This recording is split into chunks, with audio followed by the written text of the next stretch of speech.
by Eric Michiels. Is it okay, my pronunciation of your name? So, perfect, perfect. sorry, my poor pronunciation. But then it's about international rivalry in Horn of Africa and the Red Sea.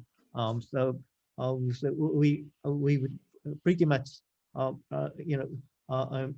like to hear Europeans' view on this issue. So please, Eric. Yes, thank you, thank you. So about my name, you know, you are not the only one. I think that it's only my country that can pronounce the name. So I don't care about it. So it's not an issue, and it's just something that I used to. I'm gonna try to share my screen. Yeah, it's just to be sure that I got this one. Do you see it? Are you getting this my screen? Yes, yes, that's yes. Perfect. It's perfect. So you have my presentation. So yes. So you speak about international rivalries. I would say it's maybe only about the Greek powers, because international it means with every countries, and Dr. Sayed will address with the more regional power. So we divided the presentation into two parts, and I will just focus on the Greek powers in the Red Sea.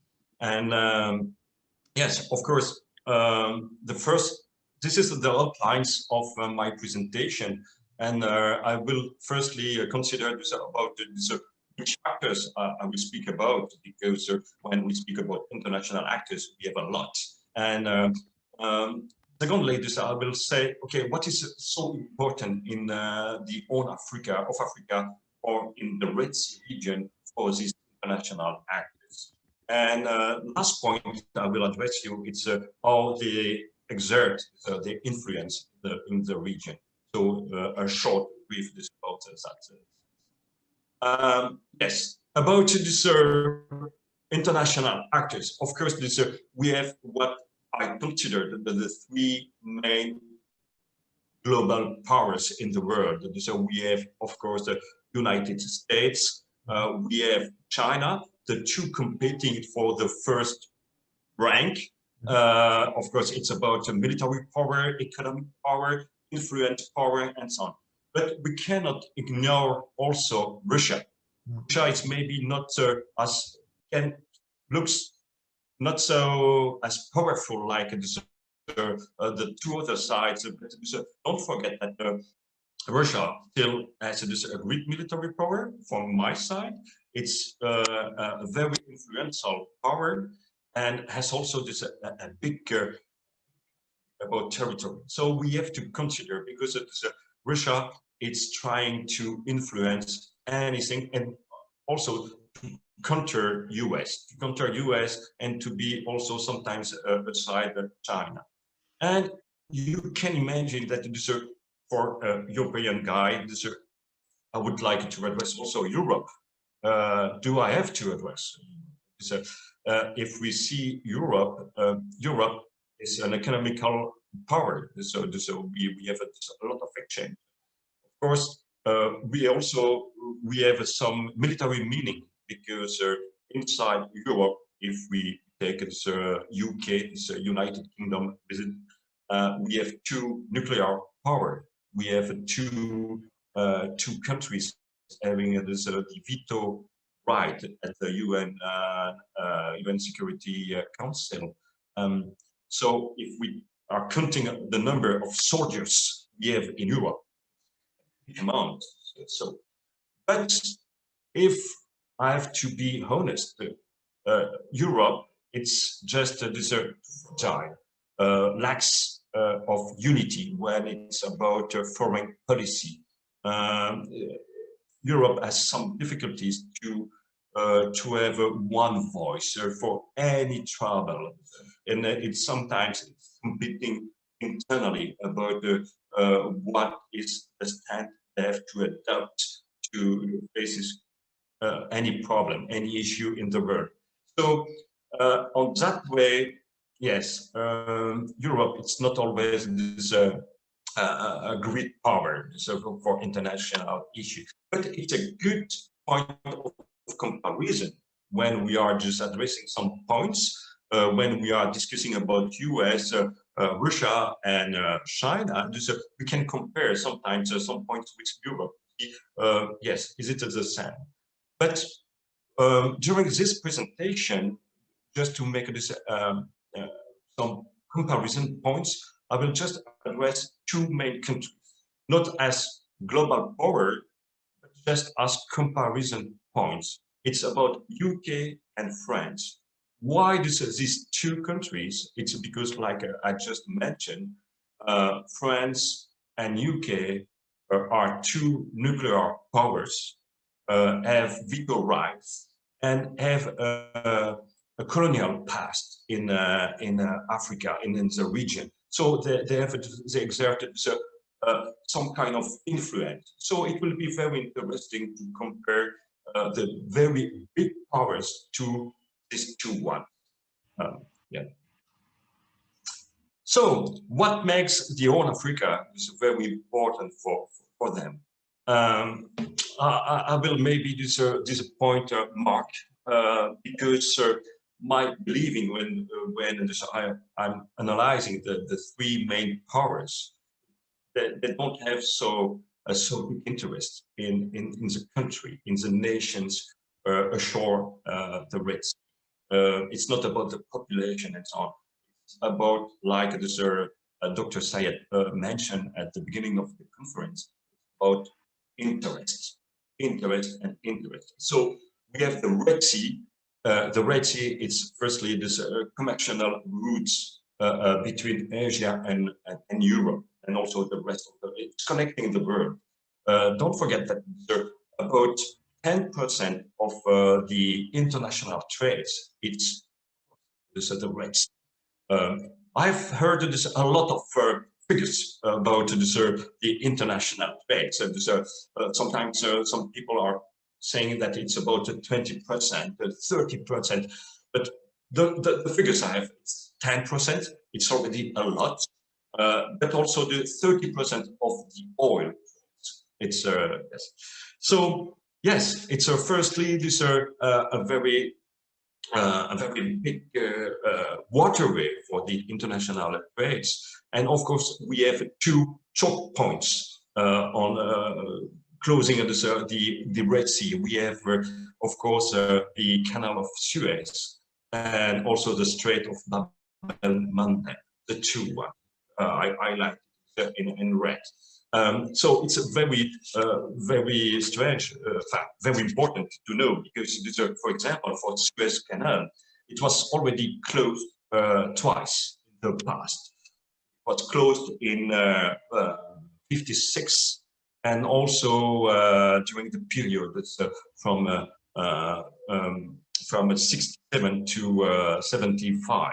So two main period where it was not possible to cross the Canal of Suez. So very important. And so for the three major powers, they needed to keep it open. What we have also, it's the Yemen war. So Yemen war, it's about security.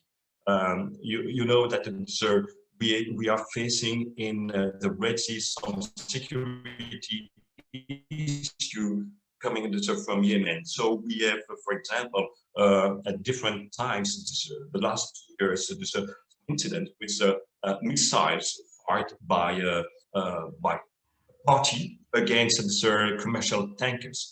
We have also sea mines, and we have also the waterborne improvised explosive device. It's like a navy drones laden with this explosive and aiming to destroy any vessels or something. If we have also this Iran, it's a major concern for US. And if you see the Red Sea, of course, we have Iran being involved, or it's allegedly involved in Yemen, supporting the Houthis. But we have also a huge task force from the Iranian Navy, always being present in very close to the Strait of Bab el-Mandeb. Task force, carrier task force, like this, we have this, for the moment in the North Arabian Sea with the Nimitz. Everybody knows the Nimitz, and the carrier group with some frigates, destroyer, and support ships. We have the same from Iran, and very particular that is the presence of Iranian Navy in the Strait of Bab el-Mandeb. It's permanent. Permanent. There is no gap. Sometimes yes, 1 or 2 days, but no more. So very important. About terrorism. Terrorism is a very big concern for the major power. Yes and no. They are more concerned about piracy. Piracy in the Red Sea and about at the shore of Somalia. So it's something that it's very important to know that it's more about piracy than the terrorism. One thing that's very important to understand also that for Russia, the Red Sea, it's the secondary exit from the Mediterranean Sea, and from this strategic point of view, very important. I want also to address something that not everybody knows about the submarine cables. Because we are living in the 21st century, and it's about communication. Communication is paramount now.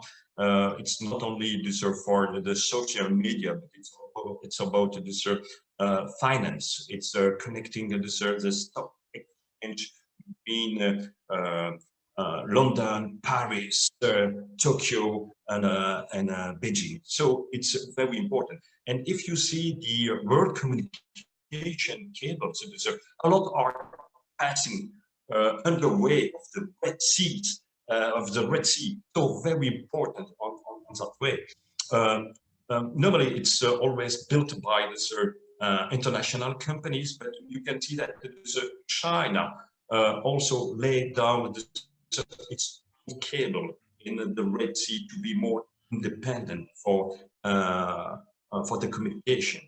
And what I'm showing you also on my slide, it's the network of the National Security Agency, the US one, having some stations in the Middle East, and one it's a place that is in Djibouti to be able to communication and to be able to intercept communication on the cables. And we have also two other stations on in the Persian Gulf. So yes, it's very important that you know that, because communication it's now one of the main assets of the world. Yes, how do they exert their influence? Firstly, it's about ensuring security. We have a lot of international operation in the region. Most of the operation that I highlighted in red are coming are led by the US.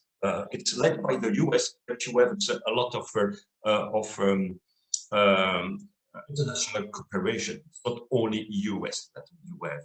In the CTF 151, that it's controlling the Bab el-Mandeb and the Gulf of Aden. We have other countries coming from Saudi Arabia, but also UAE and so on. So it's not only US. We have also the European Union being involved with the operation Atalanta. It's more against piracy. NATO was involved in the region, but they ceased the operation It was the Ocean Shield operation. They stopped this, they ceased this operation in 2016. So there is no NATO operation currently at sea in the region. What is also very important when we are speaking about security and military presence, it's about, Dr. Sayed already mentioned that. We have a lot of ports in the region, mainly on the western shores of the Red Sea. In Egypt, we have already 20 different ports. 20, it's a lot. After we have this, a few in Sudan, and we have, of course, the main port of Djibouti, because it's very strategic located. And from Saudi Arabia, so we have this, only six main ports. And if you compare this 6 main ports and on the distance, the range, the number of kilometers of shores, and you compare it to Egypt, a huge difference. You have to know that in Saudi Arabia, 50% of the ports are owned or operated by UAE, not only by Saudi Arabia. We have only 2 main ports of military interest. It's Port Sudan, where we have now this Russia and Turkey, and we have Djibouti, which a lot of countries sharing this, sometimes some facility being very close to each other. So we have, for example, the big base Le Monnier from the US, hosting also the UK presence. We have also France, Italy, Japan is also present there. So a lot of countries are present in Djibouti, and of course it's about the security.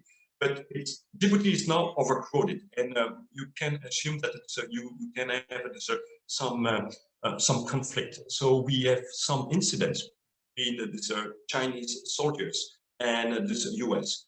For example, Chinese soldiers using laser against the aircraft from the US, and so making some incidents. What is very important to notice is that for China,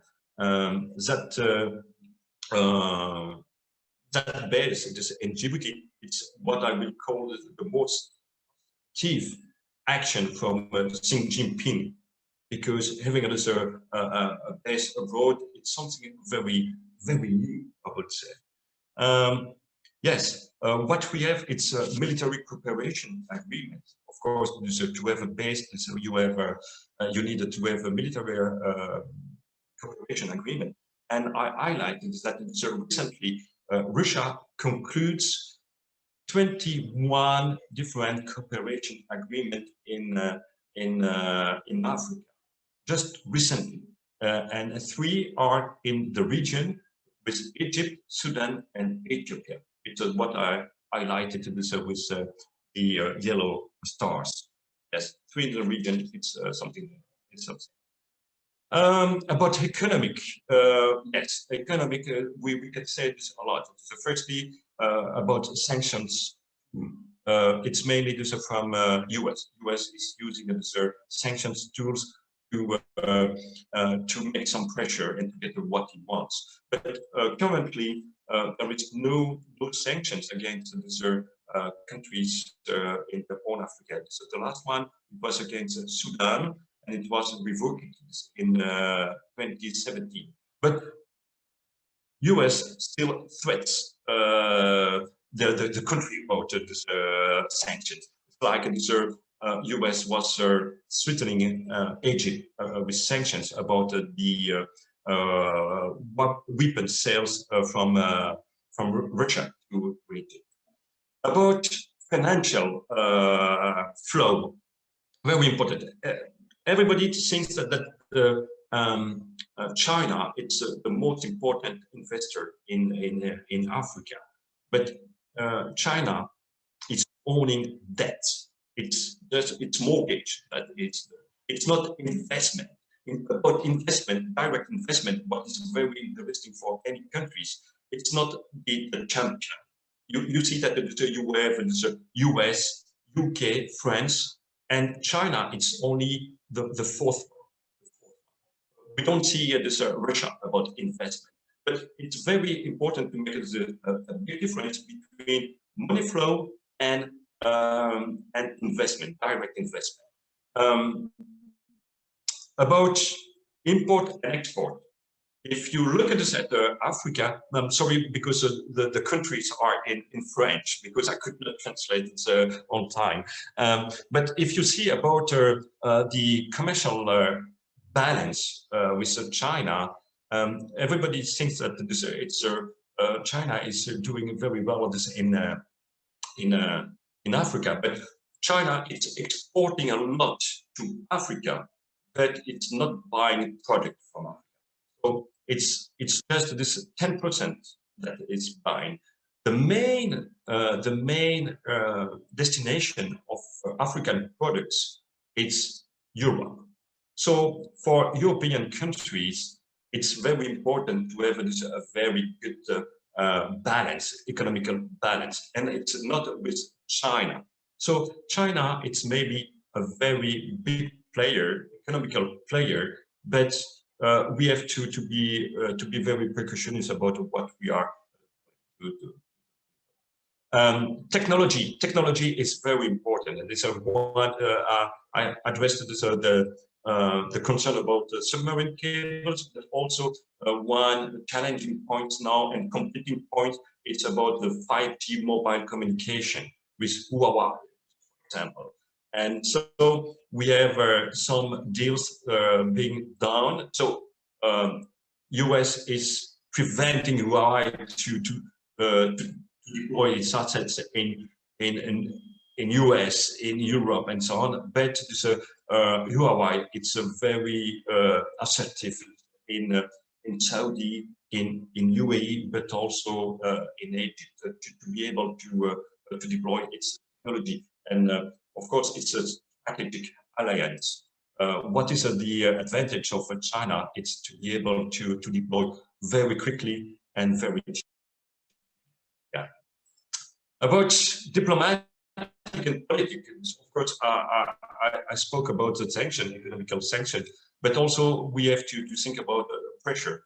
It's like it's the pressure exerted by US to have Sudan signing the Abraham Agreement. It was a deal about if you sign, I will remove you from the list of a country financing terrorism. One very good tool used by Russia is about veto.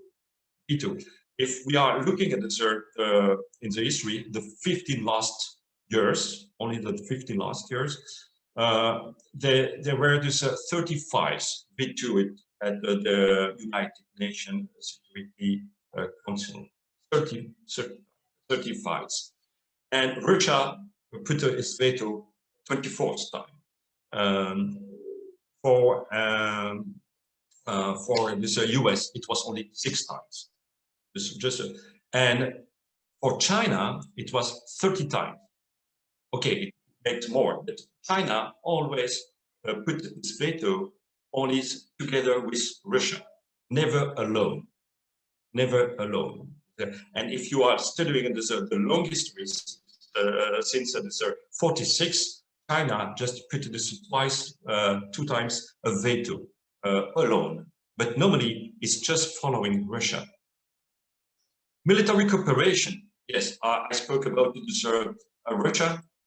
It's a tool. It's a tool to make a strategic alliance. Arms sales. Here, I address you the figures about arms sales.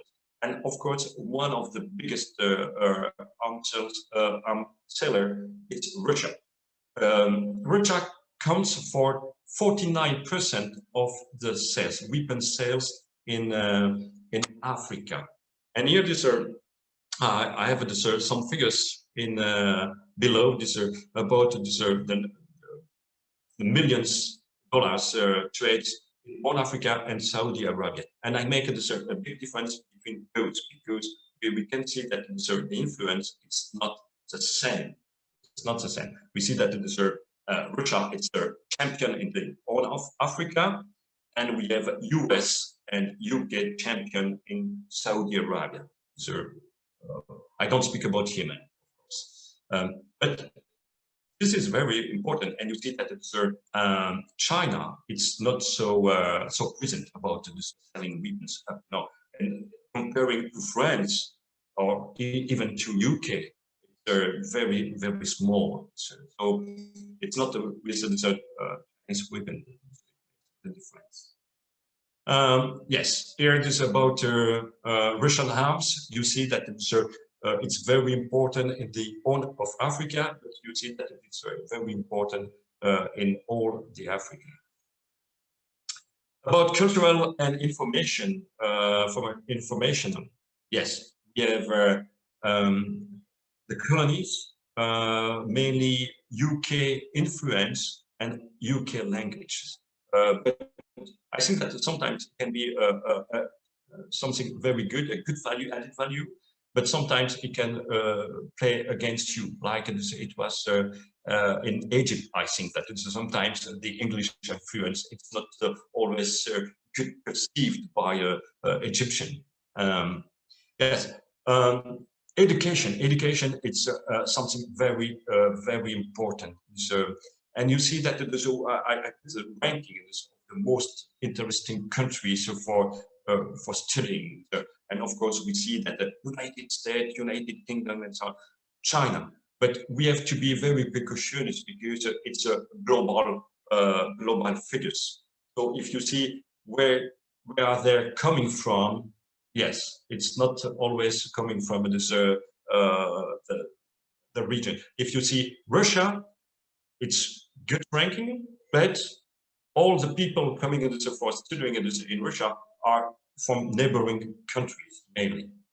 And if we are looking at this to the particular region in Africa, we have this, the figures till this 2014, and after I put this the figures for 2018, the last we have, and of course it's double in France, but you see that China in red with 81,000 students is just increasing a lot. It's attracting more and more students in China because of the policy to offer everything. So it's very cheap.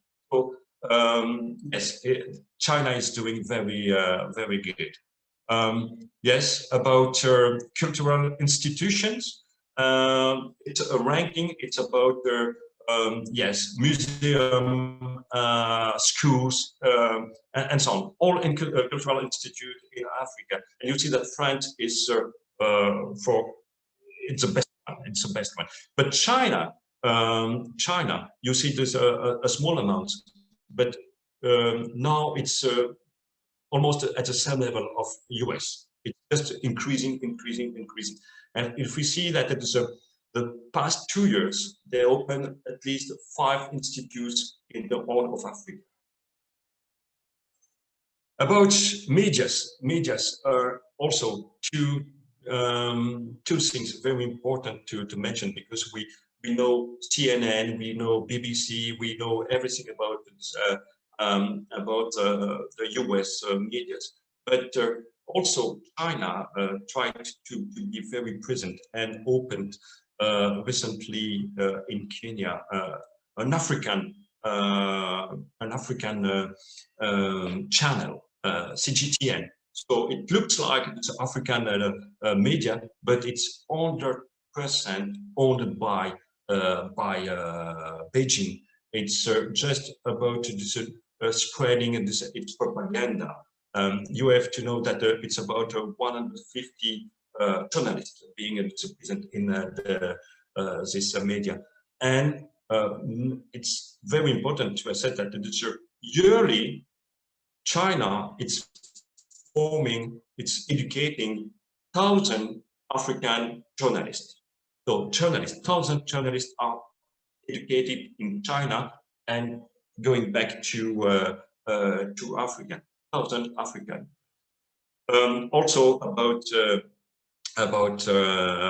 Russia. Russia Today, it's one of the most famous channels. You can see it everywhere. You have a local anchorage in Europe, in France, and so on. And they are starting to also to have this local anchorage in Africa, having this also Arabic version. You can find it Russia Today in all languages. Very, very important. Yeah. So my partial conclusion. Like I said, it's all about interest, and on Africa and Red Sea, it's from my perspective not the top priority of the three major powers. It's not. It's just a tool to achieve major priority of the top power. For US, the main priority is to confront the US competitors, mainly China. It's the first, and they will do also by being present in the on Africa, in the Middle East. And after that, it's about securing the national interest. For China, of course, the region, it's about supporting the Chinese Belt and Road Initiative, and so they have to do. And for Russia, the interest in the region, I would say it's pretty new, and it's about just continuing its strategy in the Eastern Mediterranean, because for Russia, the main priority is the Eastern Mediterranean, and of course because the Red Sea is connected to the Eastern Mediterranean, they want to be present, and they are just going on now. It's a very recent. Of course, it's a way of to be a stone in the truth of the US. Yes, thank you very much. Thank you for your attention. Thank you, Eric. And we talk about your presentation.